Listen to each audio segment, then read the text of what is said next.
kanyang mga anak na tatlo, si Ted, si Mariah, at saka si Don. Panginoon, palagi mo po silang puspusin ng inyong pagmamahal, Panginoon, at desire ng kanilang puso, Panginoon. Panginoon, I know sa buhay ni Pastora, marami pong natatouch because she is a servant of the Lord, Panginoon.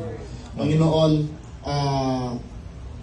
sa buhay po ni Pastora ngayon pong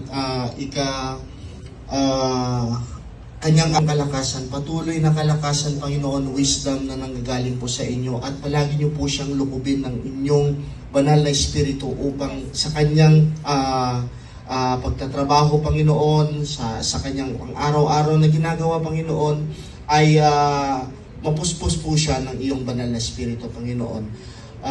Hinihiling po namin, Panginoon, na sa buhay ni Pastora, marami pa pong mga kaluluwa na kanyang maaakay, Panginoon.